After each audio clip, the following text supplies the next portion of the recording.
PM Shri उच्च प्राथमिक विद्यालय तरासी। आज बीजू भाई के दुआ स्वप्न का तीसरा खंड पढ़ने जा रहे हैं। 6 महीनों के अंत में प्रतिवर्ष की प्रथा के अनुसार इस वर्ष की हमारी पाठशाला ने बहुत पहले से तैयारियां शुरू कर दी। डायरेक्टर महोदय पधारने वाले थे। वे जब भी आते पाठशाला के लिए अवश्य पधारते।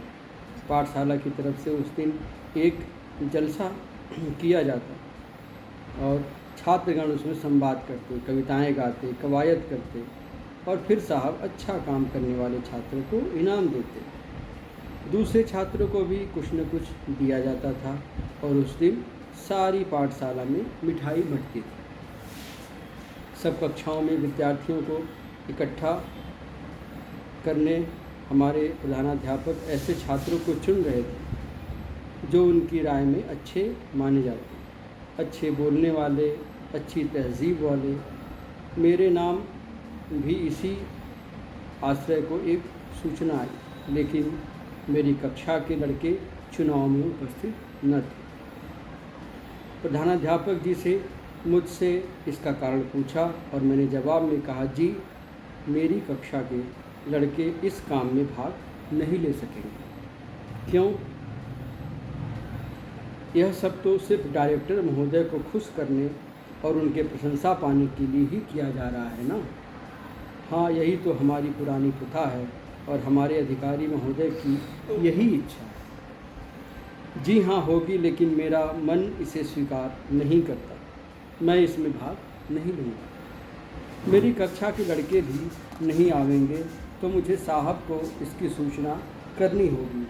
आप मेरे साथ सहयोग नहीं करते और मेरे काम में बाधा डालते हैं। जो आप अवश्य ही उन्हें लिखिए, मैं उन्हें समझाने की चेष्टा करूँगा। अच्छी बात है, ऐसा ही होगा। उसी जोश और घबराहट में प्रधानाध्यापक जी ने साहब के पास मेरी शिकायत लिख भेजी। जलसे के लिए पाठशाला के दूसरे लड़कों का चुनाव हुआ। श्याम सुंदर और भीमा शंकर संस्कृत श्लोक बोलने के लिए, देवा सिंह और खेमचंद कविता गाने के लिए, चंपक और रमड़ी नेमीचंद और सर्जन लाल संवादों के लिए और बांका के ऊंचे पूरे मोटे ताजे और दिखलौटे 5-15 छात्र कवायद के लिए चुने गए। मैं मन ही मन काँप उठा। मैंने कहा, शाबाश है प्रधानाध्यापक को और शाबाश है इस शाला को और शिक्षा की वर्तमान नीति को। इनमें से हर एक छात्र ऐसा चुना गया है जिसे अपने विषय से कोई सरोकार नहीं। श्याम सुंदर और भीमा शंकर के कंठ कुछ सुरीले हैं, ब्राह्मण के लड़के हैं, घर में संस्कृत का वातावरण है, बस इसलिए वे पसंद किए गए हैं। लेकिन उन बेचारों को लाख बचने पर भी कुछ याद ही नहीं रहता। श्लोक रट रट कर उनका दम निकल जाएगा, पर इस परिस्थिति में और हो ही क्या सकता है। मैं मन ही मन दुखी होता हुआ घर गया।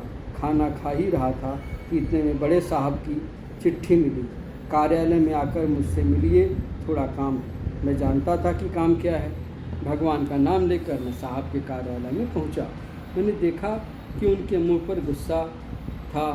हमारे गुस्से के चेहरा तमतमाया हुआ था, भौहें चढ़ी हुई थी, निमूचे ओठ कुछ कुछ हिल रहे थे, बड़े ही नाराज़ दिखाई दे रहे थे। मुझे देखकर कहा, बैठो, और फिर बोले, तुम्हारी कक्षा के लड़के जलसे के कार्यक्रम में क्यों नहीं भाग लेंगे? उनमें कुछ लड़के तो सुंदर और होशियार हैं। मैं मन में शांत था, किंतु दिमाग मेरा भी गर्म था। मैंने जवाब में कहा, तो क्या सुंदर और होशियार लड़के दूसरों का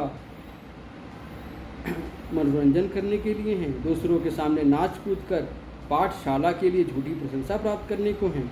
मेरा यह तेज जवाब सुनकर साहब को शांत हुए और बोले, भाई हमारे लिए जलसा कोई नई बात नहीं है। कई वर्षों से यह रिवाज चला आया है। जब डायरेक्टर आते हैं तब ऐसा होता ही